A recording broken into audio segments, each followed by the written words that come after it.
Within the world of occultism, few books are as enigmatic and intriguing as this one. The ritual practiced by Aleister Crowley, the very one we'll explore in this video, was one of the most important acts of high magic in human history. Its story weaves together mediumistic messages, prophecies, contact with entities from other planes, and even accounts of psychotic breaks. They say Crowley's pupil was never the same after what he went through. In this video, you'll get a close look at the experiences of Aleister Crowley and his student Victor Neuburg in the Sahara Desert in southern Algeria. For 28 days, Crowley underwent one of the most intense and consequential experiences of his entire magical career. And almost no one talks about it. The paranormal ritual that inspired the vision and the voice, Liber 418. I studied every detail of this journey and put together a full documentary for you. Before we begin, a quick note. This video is educational, cultural, and historical. It's meant to study Aleister Crowley's visionary experiences without censorship. We do not encourage ritual practice or the use of any substances. Our goal is to spark reflection, research, and critical dialogue about symbolism and history, always with respect for everyone's beliefs. Here, we study everything. I'm Gabriel Alexandre, and you're watching Esoterica Mind Portal. Tap like, subscribe, and hit the notification bell.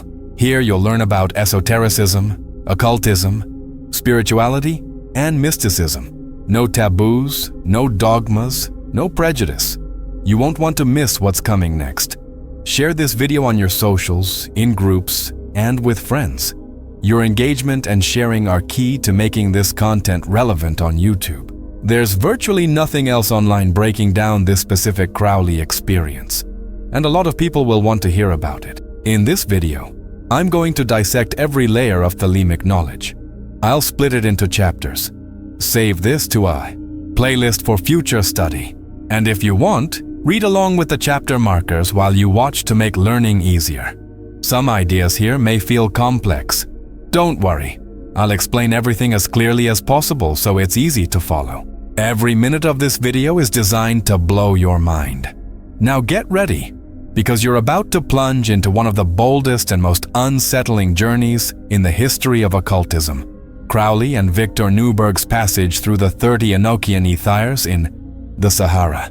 It's a path filled with overpowering visions, spiritual revelations, encounters with entities like Babalon and Choronzon, Horus as well, teachings on the law of Thelema, secrets of sex magic, including same-sex rites, parallels with mystical traditions around the world, and the dreaded crossing of the abyss, where the ego is annihilated, so the self can be reborn in union with the divine. We'll look at how this raised Crowley's grade within his own order, the AA, Astrum Argentum, why these experiences mattered to the AA and to his religion of Thelema, why Crowley assumed the symbolic title the Beast 666 of the Apocalypse, and why he was declared the prophet of the new Aeon. Every minute will take you deeper into symbols, secrets, and revelations never before unpacked like this online. Insights that can forever change how you see magic, spirituality, and reality itself. Crowley, who called himself the prophet of the law of Thelema, faced countless tests throughout his life. Though he inherited a great fortune, he devoted himself to metaphysical experimentation. In his writings, he synthesized many traditions and coded systems, sometimes revealing them as is, other times adapting them to the law of Thelema. Do what thou wilt, meaning, you're responsible for your own illumination. It shall be the whole of the law. The law is of love. Love reveals its essence. Radical to some, he was always practicing and writing, building magical systems and renewing others. He felt and followed his purpose, perhaps as a prophet, perhaps as a madman. We have 2 full videos on Crowley's life story. I'll leave the links in the description. Check them out after this one. I'm sure you'll enjoy them. Will, or Thelema, isn't the ego's personal whim. It's the true will, what you really are. In other words, the unique and inevitable expression of the logos in the microcosm. The natural, perfect course of your star, your soul, in the space of Nuit. It's what you are, not just what you do. A quick metaphysical note. What does metaphysics mean to a magician? Metaphysics in Magick studies reality at its deepest level. What lies beyond the physical and the apparent? The invisible essence behind all phenomena. Science observes forms and material causes. Metaphysics seeks the eternal principles, archetypes, and hidden laws that give rise to the visible world. For the magician, it's the key to how consciousness, symbol, and energy interweave to create experience. Practically, magical metaphysics explores relations between microcosm and macrocosm, spirit and matter, time, and eternity. It offers the initiate a map for how ritual, will, and imagination can change not only the inner world, but the very fabric of the universe. It's the first philosophy of magic, the art of knowing being at its source, so you can operate with it in the visible realm. Liked that explanation? If you'd like a video just on metaphysics, drop a comment saying, "I want a video about metaphysics." If we get at least 10 comments with that exact phrase, I'll make it. So, do what thou wilt is not license or libertinism. It's acting in perfect harmony with your cosmic nature. No inner friction, no outer friction, no detours, no self-sabotage. It's living like a ray of light that doesn't try to imitate another ray, but shines in the direction it was emanated to go. Love is the law, love under will. That's the Hermetic complement. Agape, unconditional love, is the union of opposites, integration into the all. Interestingly, agape also sums to 93 in Greek isopsephi, the same number as Thelema. Love, here, is the mystical gravity that binds all stars. It's the ontological glue that ensures that even as you follow your individual orbit, you remain part of the dance of the whole. Will isn't isolated. It exists within Nuit's infinite body. That's why love must be under will. Union, love, can't be random or needy. It has to serve the fulfillment of the true will. It's the alchemical fusion of Hadit, the center of consciousness, with Nuit, the infinite, mediated by Ra-Hoor-Khuit, active will, the law as a cosmic structure. The law of Thelema is a metaphysical equation. The whole of the law is the true will. The true will is love directed by the Logos. In other words, ontology says everything in the universe is movement, will, and relation, love. Ethics says the good is to act according to your true will. Mysticism says love is the experience of unity that arises when will is fulfilled. Crowley didn't invent the concept. He reformulated and revealed it as the law for the Aeon of Horus. Let's look at earlier parallels, traditions that echo the core of Thelema. Hermeticism. The Corpus Hermeticum says, "As above, so below," to accomplish the miracle of the One. To accomplish is to live according to the divine design inscribed in you. That's identical to true will. Stoicism. Epictetus and Marcus Aurelius taught this. Marcus said, "Live in accord with your nature." Epictetus taught, "Wish for things to happen as they do happen, and you will live serenely." The Stoic path and Thelema agree that suffering comes from acting against your nature. Thelema is more Dionysian and creative. Stoicism more Apollonian and disciplining. Vedanta and the Bhagavad Gita. Krishna tells Arjuna, "Better to do your own dharma imperfectly than another's perfectly." Your personal dharma is your true will, the law of your being. Taoism. In the Tao Te Ching, following. The Tao means not acting against your nature. Wu Wei isn't passivity. It's effortless action in perfect harmony with the flow of the universe, the same as following your star's orbit. Esoteric Christianity. The Gospel of Thomas says, "If you bring forth what is within you, what you bring forth will save you. If you do not bring forth what is within you, what you do not bring forth will destroy you." Love God above all can be reframed in Thelemic terms as love the universal will above all. Augustine distills it, "Love and do what you will." Here, love aligns with love under will. First union in divine love, then absolute freedom. Sufism. Rumi sings, "Wherever the dance takes you, that is where you must go." The dance is will. The ecstasy of the dance is love. Rabelais, the immediate source. Crowley takes directly from François Rabelais' Gargantua and Pantagruel, where the Abbey of Thelema had one rule: do what thou wilt. Rabelais wrote this in a satirical, humanist key. Crowley turned it into a cosmic, magical law. Before we continue, tell me in the comments what you want to see next. I'll let you decide the upcoming topics. The comment with the most likes gets a dedicated video on that theme. You may have heard the Hermetic term Telesma and wondered if it relates to Thelema. Let's clarify. Telesma comes from Greek, derived from telos, the fulfillment, the final aim, and telein, to accomplish, to complete. In the Emerald Tablet of Hermes Trismegistus, we find the famous line in Latin: its force is the force of all force.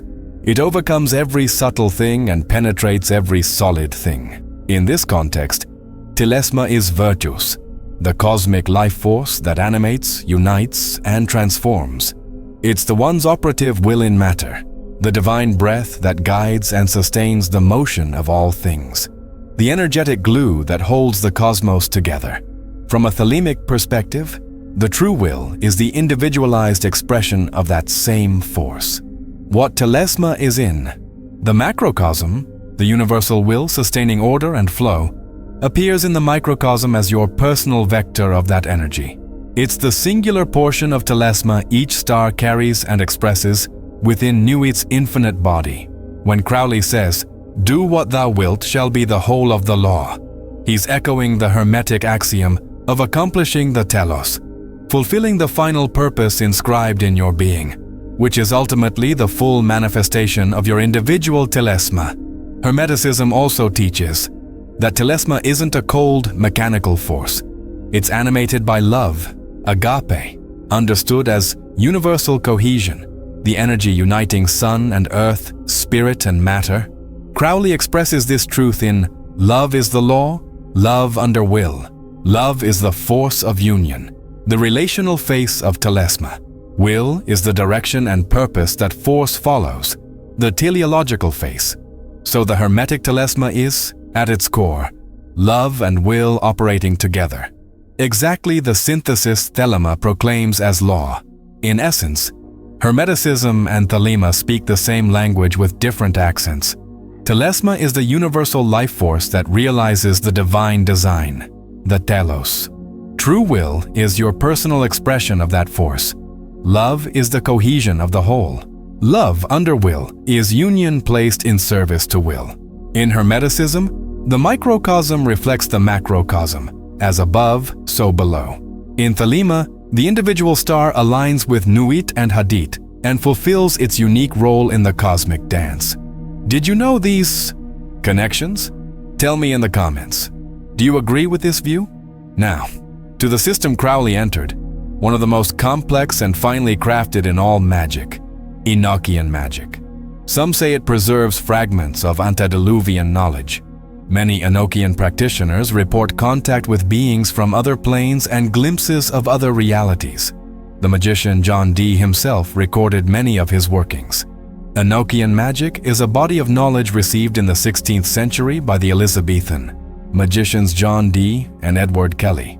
Dee was a mathematician, astronomer, and advisor to Queen Elizabeth I. If you want a documentary just on John Dee, comment, "I want a video about John Dee." If we get at least 10 comments with that exact phrase, I'll make it. Edward Kelley, his spiritual partner, served as a medium. Together they conducted lengthy invocations, claiming direct communication with angels. These entities delivered messages through an obsidian mirror, and what we now call automatic writing, giving rise to the Enochian system, with its angelic language, sacred calls, and complex magical structures. They believed they were reconstructing the lost language of angels, older even than Hebrew. According to Dee and Kelley, the angels revealed a celestial language, intricate tables, and descriptions of 30 ethers, levels of reality or spiritual spheres beyond the material world. These ethers could be explored to gain visions, divine wisdom, and instructions from beyond. Crowley, captivated by Enochian depth, had briefly worked with the Aethys in 1900 in Mexico. But it wasn't until 1909 that he dove in completely in search of answers. He didn't just find answers, he changed the history of magic. He chose a special setting for the work, the Sahara Desert in Algeria. And he wasn't alone. At his side was Victor Neuburg, a young poet and magician who would serve as scribe and witness. Crowley always had someone to record his visions, and this time he chose Victor, an initiate of the AA who was also his lover. Together, under the blistering sun and the absolute silence of the desert, they worked through the 30 Aethys one by one, in reverse order from the 30th to the 1st, following the Enochian instructions. For each Aethyr, Crowley entered trance while Neuburg carefully wrote down every word, every image, every symbol that appeared. And it wasn't only magic. What happened to Crowley's pupil during this working led to breakdowns, paranoia, and a friendship in ruins. Stay with me until the end to understand why this ritual went down in magical history, and why so few have had the courage to talk about it. It's shocking. Few people have the open mind to accept that Crowley claimed revelations from spiritual planes while practicing homoerotic sex magic in the desert. And if you think this is a joke, many Thelemites deeply believe in the experiences he had with his lover and student Victor Neuburg. And remember, Crowley didn't attract just anyone as followers. As we've said in earlier videos, he influenced musicians, powerful figures, artists, and even politicians. We covered all of that before in detail. The links are in the description. Our purpose here isn't to judge or stir controversy, but we won't censor either. We lay it all out. But first, what are the Aethyrs? It's important to understand this to grasp the whole of his experience. I've studied the topic and I'll explain it simply.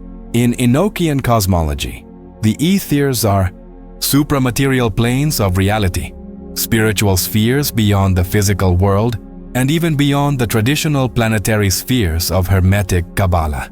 Picture layers of heaven or progressive states of consciousness that grow subtler and more divine as you ascend. The 30th Aethyr is the lowest, closest to Earth, full of illusions, shadows, and fragmentation. The first Aethyr, called Lil, is the highest, where duality dissolves and the human being is absorbed into pure divine unity. This symbol system appears in nearly every mystical tradition. In Kabbalah, for example, there's the Tree of Life, a map of spheres the seeker ascends to approach the divine. The Aethys play a similar role. Each one represents a higher level of consciousness, a challenge to overcome, a lesson to learn. In other traditions, like yoga, we find stages of meditation on the way to samadhi. In Christian mysticism, the mansions of the soul. In Sufism, the stations of the heart. In short, the passage through the Aethyrs is the Enochian version of the universal path of spiritual growth. Deep down, all traditions point to the same great adventure, the soul's journey toward the light. The system demands not only ritual knowledge, but total surrender. When invoking an Aethyr, the magician must become utterly receptive. He may be confronted by angels or demons, by archetypal symbols, cosmic riddles, or spiritual ordeals. Each Aethyr is like an initiation, a veil torn, a layer of ego stripped away. And each vision is personal, profound, symbolic. It isn't just imagery, it's a total experience of the soul. Crowley didn't travel physically through these worlds. He entered altered states of consciousness induced by ritual, by vibrating words of power, and by direct invocation of Enochian forces, using advanced techniques of gnosis.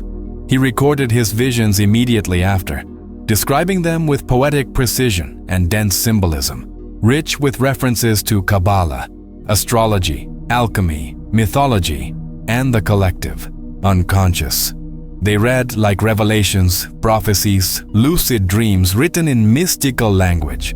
Enjoying this content? Your support helps us keep making videos like this. Please share this video wherever you can, drop a like, and comment with the topics you want next. The most liked comment gets a dedicated video on that theme.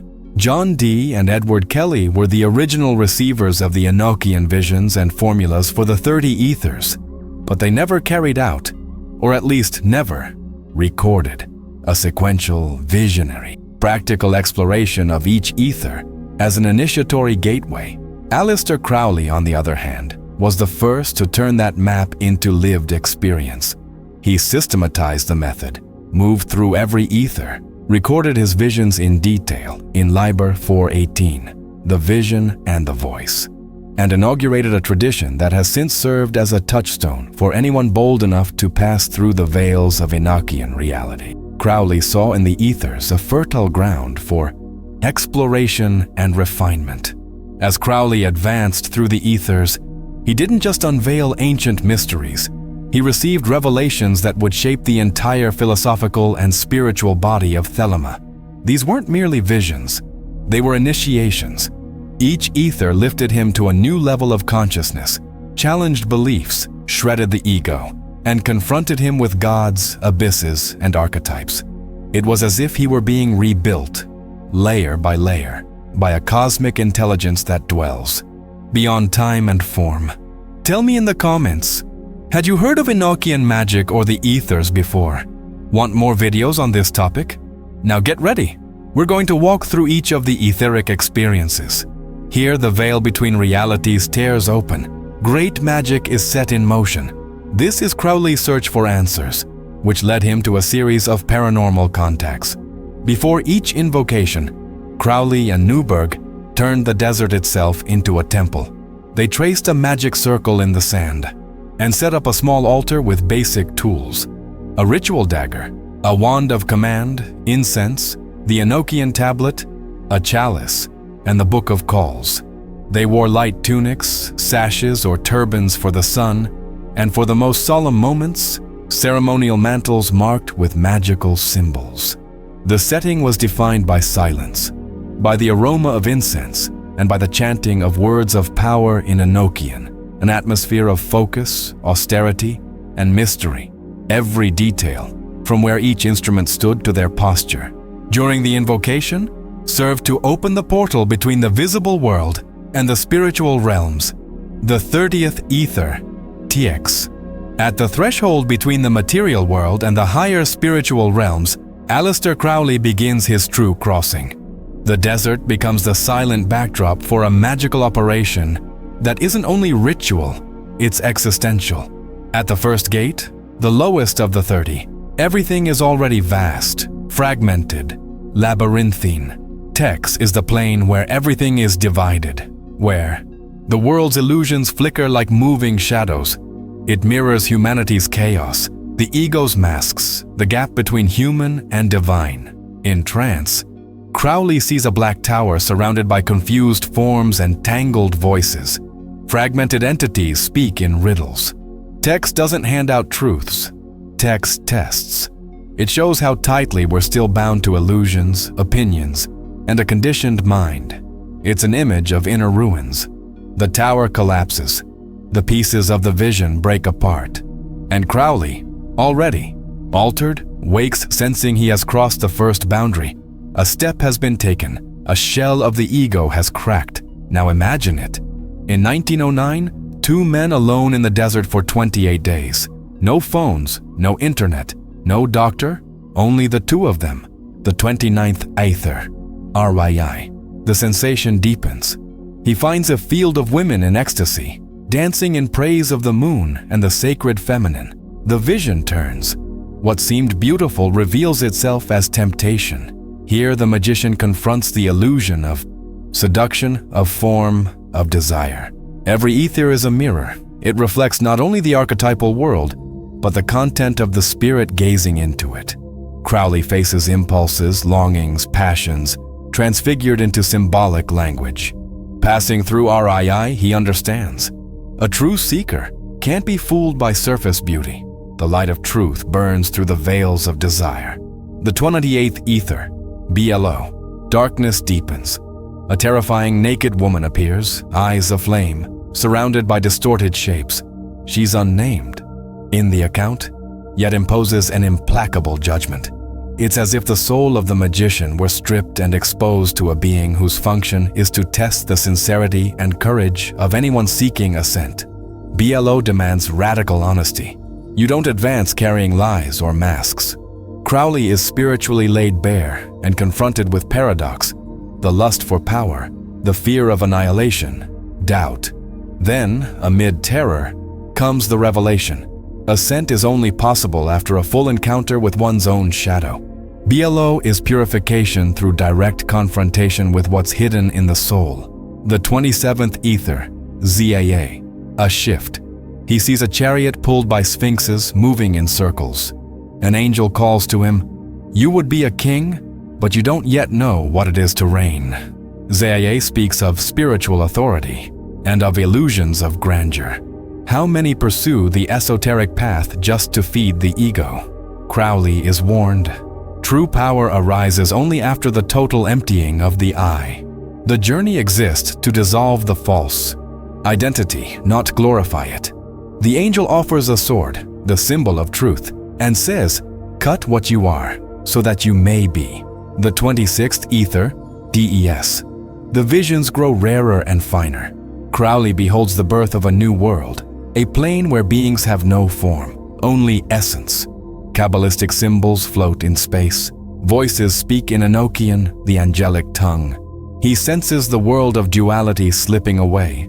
Everything is vibration, color, number. Reality is living language.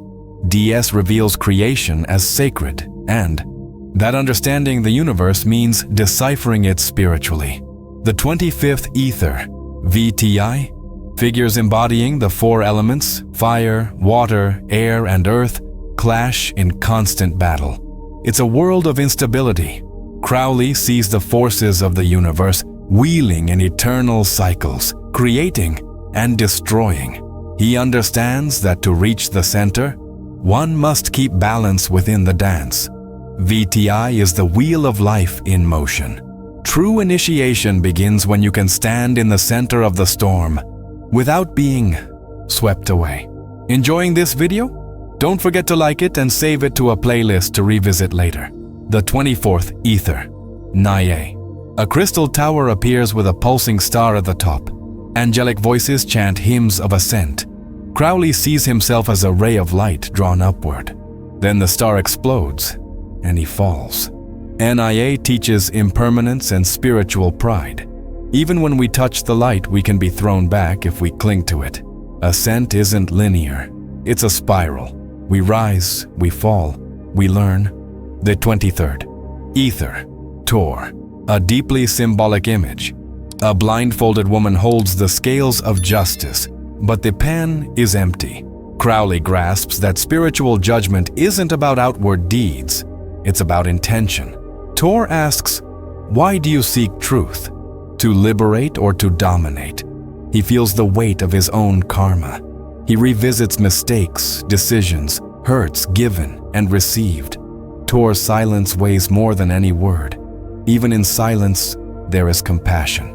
The 22nd Aethyr, Lin. He's carried into a hanging garden where trees speak and time doesn't exist. Children play with planets. Faceless angels watch. Lin represents the state before form, the world of archetypal imagination. Crowley perceives that everything visible is born first in the invisible. Physical reality is a projection of a subtler world. He senses he's being shaped. He isn't just observing the ethers, he's being transformed by them. The 21st Aethyr, ASP, a theological vision, an empty throne surrounded by choirs of seraphim. The throne belongs to the divine, but it's unoccupied. The angels weep. Crowley asks, "Where is God?" The answer, "Sleeping within you." ASP reveals the inner divine spark. God isn't an external being, it's the consciousness awakening inside us. The empty throne is the call. Awaken, sit, reign with wisdom. By now, Crowley has torn away veils of illusion, faced spiritual judgment, and touched the divine spark. The 20th Aethyr, KHR. Crowley finds a golden cave with flaming inscriptions on the walls. He sees figures from many faiths: Buddha, Christ, Isis, Krishna, dancing in harmony. KHR is the plane of reconciliation. Here, spiritual paths merge. No separation of creed, culture, or dogma, only the essential truth. The divine manifests in many forms, but its essence is one. Crowley writes that KHR is the temple of universal unity. From here, the journey grows denser, quieter, and purer. The veils don't just lift, they dissolve. The visions cease to be mere encounters with symbols and become dissolutions of the ego. They seek not to teach, but to transform. The 19th Aethyr, Pop. The woman crowned with stars appears, Babalon, the Scarlet Woman. She holds a chalice filled with the blood of the saints, a profound symbol of total surrender of the self to truth. This isn't a call to submission. It's the voluntary yielding of the ego. She isn't a pure virgin. She's the absolute feminine, womb of destruction and creation. Crowley recognizes her as the embodiment of liberating sacred femininity and drinking. From the cup in vision, dies symbolically to be reborn as an initiate. Indirect accounts, letters and diaries, and the analyses of biographers like Lawrence Sutin, Do What Thou Wilt, and Richard Kaczynski, Perdurabo, indicate that Crowley and Victor Neuburg performed rites with homoerotic content during portions of the Invocations. For Crowley, this wasn't hedonism. It was structured magical operation. Sexual union generated energy ritually directed to sustain the altered state needed to open the Aethyrs. The fluids resulting from the act, considered the elixir vitae, comparable to Tantra's Amrita, were consecrated and employed alchemically, whether by ingestion, anointing, or consecration of the altar. The desert's extreme isolation allowed these rites to unfold without social constraints, creating a protected magical field of intense psychology. In Crowley's initiatory scheme, sexuality here serves three functions: a Gnostic intensification that can push the mind to its limits, an alchemical consecration that transforms bodily fluids into a magical sacrament, and a mystery rite of death and rebirth, parallel to Dionysian mysteries, Kaula Tantra, and draconian tantric practices, where ecstasy dissolves the ego and unites the self with the divine. Thus, Liber 418 can be read not only as a visionary diary, but as a coded document of Enochian sex magic. Crowley knew he couldn't, and perhaps didn't wish to, describe everything literally to the public, reserving full comprehension for initiates. Hence, the passages with Babalon, the chalice, and the blood of the saints function as hidden keys to rites involving sexual union, consecration of fluids, and the direction of that energy to pierce the veils between worlds. Many say that after this experience, Crowley began to honor the sacred feminine as a source of knowledge and spiritual freedom. The Desert Workings with Neuburg, recorded in Liber 418 in 1909, mark a radical deepening of Crowley's contact with the current of Babalon, the Thelemic manifestation of the sacred feminine as a cosmic force of liberation and transgression. Before this, he was already working with feminine archetypes, like Nuit in Liber AL. But in the Aethyrs, Babalon appears overwhelming, carrying the symbolism of the chalice, total surrender, and the blood of the saints. This seems to have crystallized in him the idea that the sacred woman, not as an individual, but as a principle, is a vehicle of Gnostic knowledge and of dissolving the chains of ego. After 1909, you can see intensified use of sacralized feminine sexual language and imagery in Crowley's texts. He begins to argue more forcefully that feminine sexuality, fully lived and ritually sanctified, is one key for the adept, whether male or female, because contact with Babalon's receptive transmuting principle is universal. This honoring isn't moralistic or devotional in the usual sense. It's initiatory. Woman is the altar and the portal of the mysteries. Her body, her energy, her essence become a magical sacrament. The 18th Aethyr, Zen. The teaching is paradox. Worlds are built and undone at once. This is the realm of not two, where good and evil, light and shadow, time and eternity coexist as facets of the same reality. The rational mind dissolves, because to grasp the divine, you must abandon the categories of reason. The 17th Aethyr, 10. He finds the lords of destiny circling a black sun. Archetypal forces, signs of the laws that govern existence. He realizes the universe isn't chaos. It's a cosmic dance. True freedom isn't rebellion. It's alignment with the deep will of the whole. The 16th Aethyr, Liber. He's consumed by the fire of the solar lion. Here he fully grasps the true will, the individual divine impulse each being carries. Liber is the forge where that will is revealed and purified. Spiritually seared, he understands that real magic is living in accord with that will, not the desires of the ego. The 15th Aethyr, Oxo. A crystal city appears, where exalted beings live in perfect harmony. They aren't angels. They are humans who have become gods. The path is open. A human can transcend and touch the divine, but only at the cost of the self. The 14th Aethyr, VTA. A crown is offered and disappears as soon as it's grasped. This is the ether of spiritual humility. To be worthy of the throne, you must renounce the wish to possess it. It's the lesson of power through emptying. The 13th Aethyr, Zim, Babalon, the great mother of Vich, abominations, returns, now united to a child with a hawk's head. Horus, the solar god, sign of the new Aeon. They don't fuse in flesh, but in principle. The union of Babalon and Horus is the seed of a new spiritual world, the Aeon of Horus, in which humanity is called to be its own priest, master, and temple. Are you enjoying this? Leave a like and help this message reach more people who love content like this. If we hit at least 500 likes, I'll make a part 2 covering other Aleister Crowley experiences. The 12th Aethyr, ARN. The infinite ladder appears, the axis of the tree of life linking the worlds. Each rung is an initiation. Everything is interwoven. Crowley grasps that the path is a cycle of ascents and descents, and that every return is higher than the last. The 11th Aethyr, EKH. Crowley meets the holy guardian angel. No image, no form, only fusion. Union with the higher self, the true will personified. He doesn't name the angel. He only says, everything vanished but the light. With 19 Aethers behind him, Crowley has united with the higher self. He has touched the will, seen Babalon, seen Horus, understood the cycle, and found the light.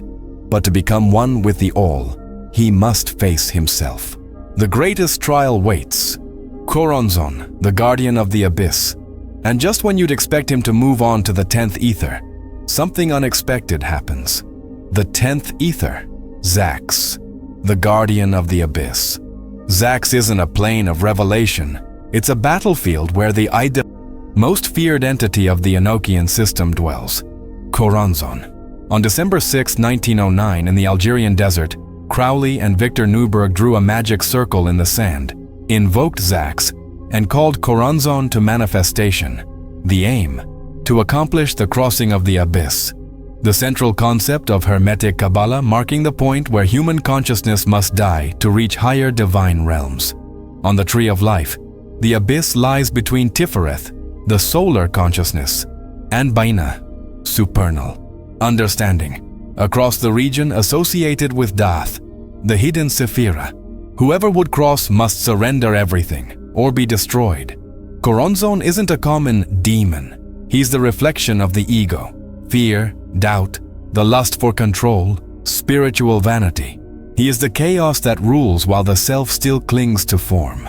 During the rite, Crowley allows Choronzon to possess him momentarily as part of the working, and in that instant, he loses sanity. Choronzon rages, twists words, tries to break the circle, seduces Neuburg, lies, insults, pleads.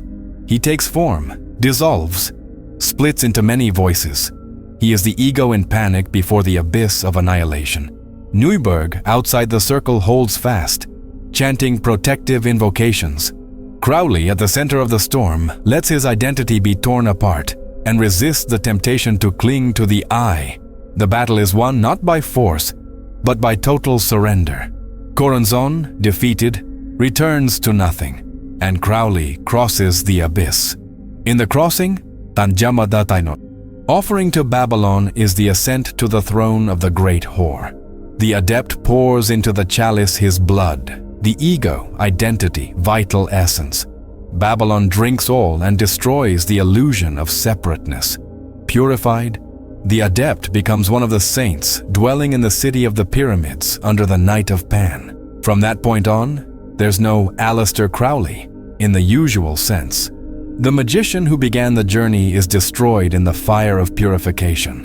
What emerges is a vehicle of true will, the personification of the beast, not as a monster, but as a symbol of transcending duality. That's why, after the 10th ether, he leaps directly to the first, Liel, not by mistake, not by omission. The path between the 10th and the 2nd could not yet be trodden. The being that returns from the abyss is no longer the same. He beholds the one and only later returns to the intermediate steps, ethers left for later and explored in subsequent experiences. Note, the ethers from 2 to 10 were not ignored. Crowley explored them afterward, between 1911 and 1912, in more intimate, solitary rites in London. These are quieter, inward, abstract visions. They belong to the post-ego state, where there's no longer a battle between form and spirit, only the revelation of essence. Hence the initiatory jump from Zax to Lil. After the crossing, you don't walk as before. The path changes nature. The return to the intermediate ethers happens by resonance, like contemplating the echoes of a temple, already passed through. The first ether, Lil, the final dissolution. In the last ether, everything ceases. No image, symbol, or word, only light. Crowley writes that he saw the center of the circle whose circumference is nowhere, where no difference exists. He beholds the white flame, absolute love, the silence of the all. The self dissolves. Duality is overcome. There is no Crowley there, only unity. This is the consummation of the work, the crowning of the initiate, the death of the ego, and rebirth as a channel of the divine. Returning to the world, Crowley is not as before. He assumes the symbolic title, the Beast 666, not as a sign of evil, but as the transcendence of dualistic morality and rebirth in totality. He presents himself as the prophet of the Aeon of Horus, a new spiritual era marked by individual liberty, true will, and the destruction of old paradigms. After the crossing, he declares himself Magister Templi, 8-3, dwelling in the city of the pyramids under the Night of Pan. He doesn't stop there. He claims for himself the office of Magus, 9-2, in the Aeon of Horus, receiving and proclaiming the law of Thelema, Liber Ael Vel Legis.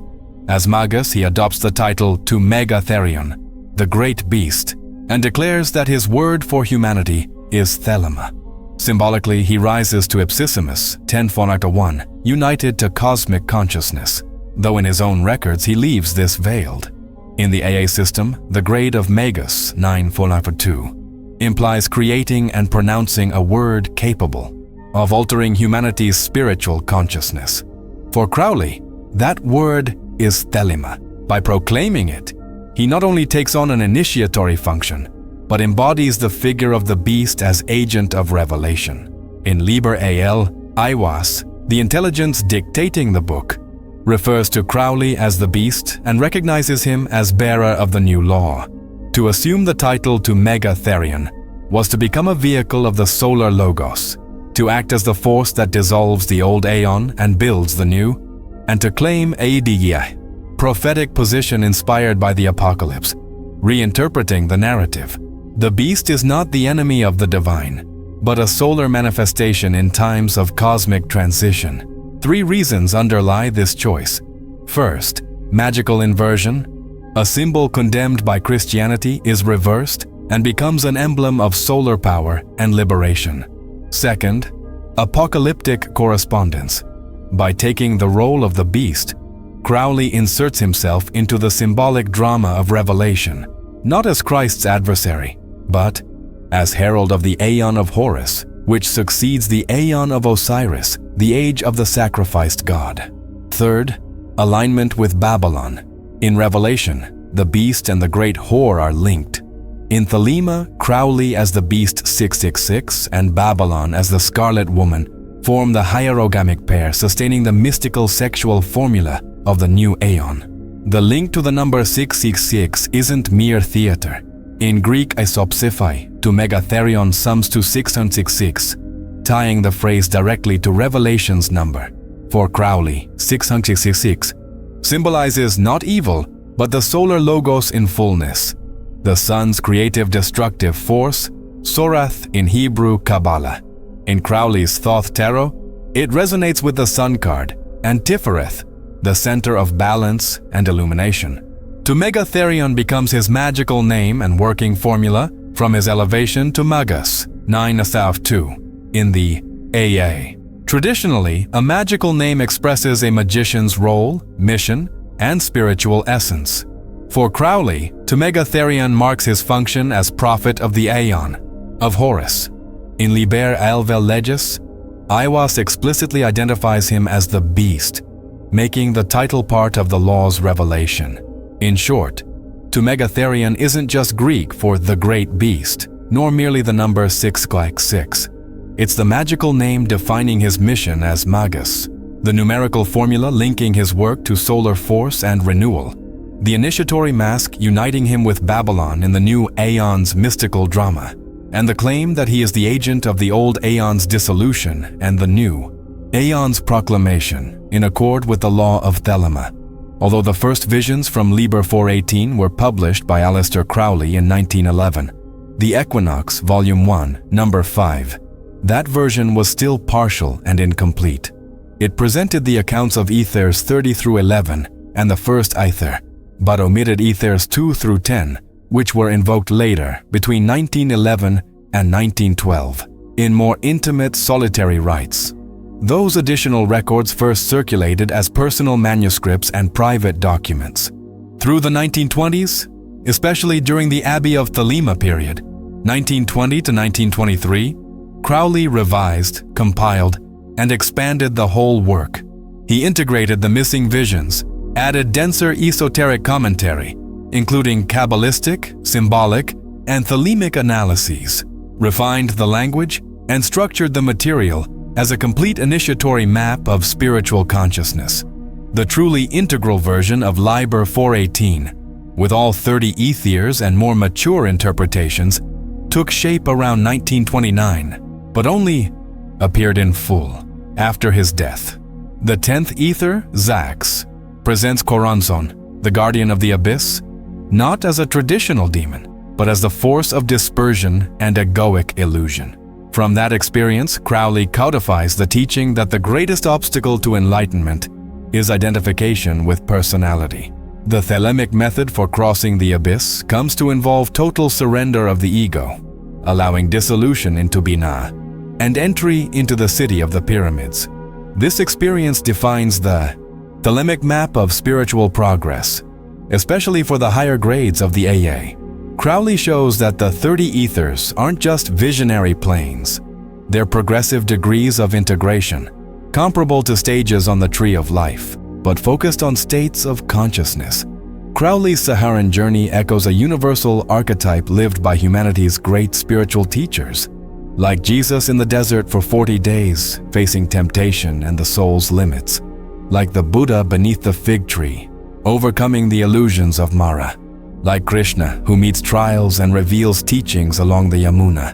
In every story, the pattern repeats. The seeker leaves the common world, faces their own shadows, and returns transformed, bearing a message or revelation. In Crowley's case, the passage through the Aethys tests the limits of being and leaves a visionary legacy. The visions not only affirm his mission as prophet of the new Aeon, they also introduce central entities to Thelemics: cosmology, Babalon, the Scarlet Mother, and Choronzon, the guardian of the illusory ego.